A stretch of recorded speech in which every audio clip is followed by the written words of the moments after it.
11월 5일 성령 강림 후 제23주 주일을 위한 말씀 나눔을 시작하겠습니다. 오늘은 미가서 3장 5절부터 12절, 마태복음 23장 1절부터 12절 말씀을 가지고 해로운 신앙 지도자라는 제목으로 말씀을 나누겠습니다. 오늘 성경 중에 미가서는 선지자 미가가 당시에 있었던 잘못된 선지자들에 대한 비판의 내용을 담고 있습니다.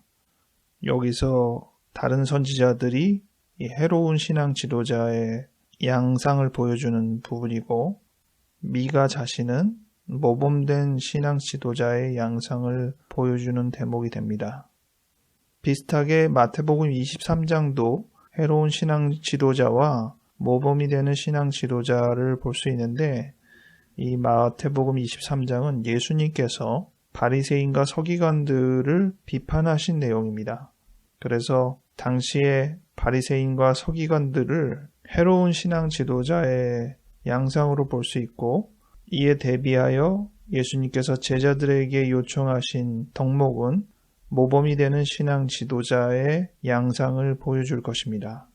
그런데 이 모범이 되는 신앙 지도자의 양상을 가지지 못한 것이 결국은 해로운 신앙 지도자이기 때문에 제목은 해로운 신앙 지도자라고 해서 모범이 되는 내용도 그것들이 없는 전형을 생각해 보는 시간을 잠시 갖겠습니다.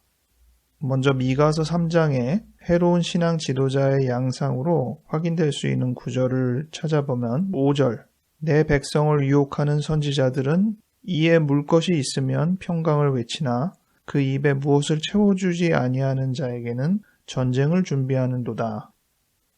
입의 만족, 단순하게야 음식이 되겠지만 입속을 챙기는 부분이라고 생각하셔도 되겠습니다. 자기의 이득을 채워주면 그에게는 평화와 평강을 외쳐주고, 그것을 채워주지 않으면 전쟁을 준비한다고 했는데 저주한다고 말해도 되겠습니다. 이렇게 사사로운 자기 이득에 따라서 상대방을 축복하고 저주하는 지도자, 해로운 신앙 지도자라고 할 수 있겠죠. 또 미가서 3장의 8절에 보면 모범이 되는 지도자를 볼 수 있는데, 오직 나는 여호와의 영으로 말미암아 능력과 정의와 용기로 충만해져서 야곱의 허물과 이스라엘의 죄를 그들에게 보이리라. 여기서 미가는 여호와의 영으로 말미암아 능력과 정의와 용기가 충만해졌다고 했습니다. 그렇다면 해로운 신앙 지도자들은 이러한 능력, 정의, 용기가 없는 사람이겠죠. 그런데 이런 능력과 정의와 용기가 생기면 어떤 일들을 하게 되나 보면 야곱의 허물과 이스라엘의 죄를 보인다고 했는데, 모범이 되는 신앙의 지도자들은 죄에 대해서, 허물에 대해서 정확하게 직시하고 그것을 공표할 수 있는 사람입니다. 반면 해로운 신앙 지도자들은 잘못된 것에 대해서 그르다는 표현을 안 하고 그저 아첨하고 사탕발림으로 적당히 넘어가려는 부분을 볼 수 있겠죠. 이제 마태복음으로 넘어가서 마태복음 23장의 4절에 보면, 또 무거운 짐을 묶어 사람의 어깨에 지우되 자기는 이것을 한 손가락으로도 움직이려 하지 아니하며, 즉 해로운 지도자들은 남에게는 무거운 짐을 지우고 자기는 손가락 하나 까딱하지 않는다는 것이죠. 그리고 5절에서 7절까지 말씀을 보면 그들의 모든 행위를 사람에게 보이고자 하나니 곧 경문띠를 넓게 하며 옷수를 길게 하고 잔치의 윗자리와 회당의 높은 자리와 시장에서 문안받는 것과 사람에게 랍비라 칭함을 받는 것을 좋아하느니라. 이 부분은 존대받기를 바란다는 개념으로 이해했습니다. 자기를 떠버리고 싶고 칭송받고 싶어하는 심리를 잘 반영하고 있습니다. 이러한 지도자가 해로운 지도자라는 것이죠. 그런데 예수님께서 모범이 되는 지도자상으로 제자들에게 요구하신 것은 11절부터 12절 내용을 보면, 너희 중에 큰 자는 너희를 섬기는 자가 되어야 하리라. 누구든지 자기를 높이는 자는 낮아지고 누구든지 자기를 낮추는 자는 높아지리라. 앞서서 자기를 높이려는 자와 대조되는 부분인데, 섬기는 자, 낮아지는 자가 되어야 진정한 지도자다, 모범이 되는 지도자다 얘기하신 것이고 그렇게 하라고 제자들에게 당부하고 계십니다. 해로운 지도자들은 당연히 이러한 태도, 남을 섬기거나 자기를 낮추는 모습을 보이지 않을 것입니다. 미가서의 말씀과 마태복음의 말씀을 통해서 해로운 신앙 지도자의 전형을 그대로 보여준 구절을 읽기도 하고 또 모범이 되는 신앙 지도자의 양상을 읽으면서 그런 것들을 갖추지 못한 사람이 해로운 신앙 지도자임을 생각해 보았습니다.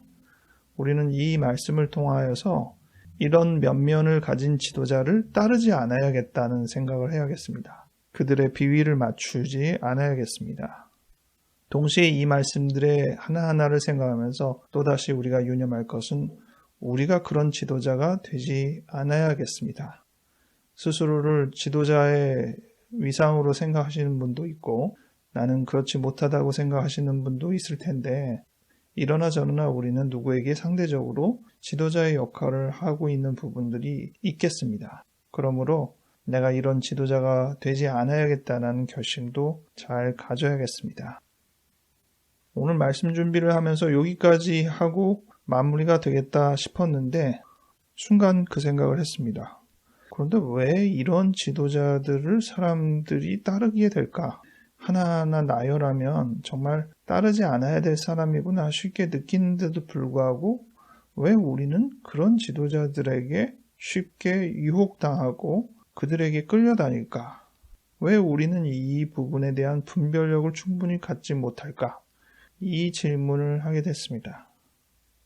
이 질문을 곰곰이 생각해 보니 결과적으로 보면 우리의 마음에 이러한 것들이 있기 때문에 그러한 것들을 충족시킬 만한 지도자를 또 우리가 따르고 또 우리가 그런 사람이 되려 한다는 것을 깨닫게 되었습니다. 오늘 말씀드린 그런 지도자들의 여러 양상들을 전체적으로 정리할 때 저는 4가지의 양상으로 정리가 되었습니다. 이 4가지 양상의 마음이 우리 마음에 있기 때문에 그 양상을 가진 지도자들에게 쉽게 유혹된다는 생각을 하였습니다. 첫 번째는 이기적인 마음입니다. 어떻게든 나만 만족하고 나만 배부르면 되겠다는 생각. 두 번째는 교만한 마음입니다. 나는 잘났고 대우받고 칭송받고 싶다는 그 마음입니다. 세 번째는 거짓된 마음입니다. 솔직하게 인정하지 않고 너와 나의 잘못에 대해서 정직하지 않고 그저 거짓으로 일삼는 마음입니다. 마지막으로는 게으른 마음입니다.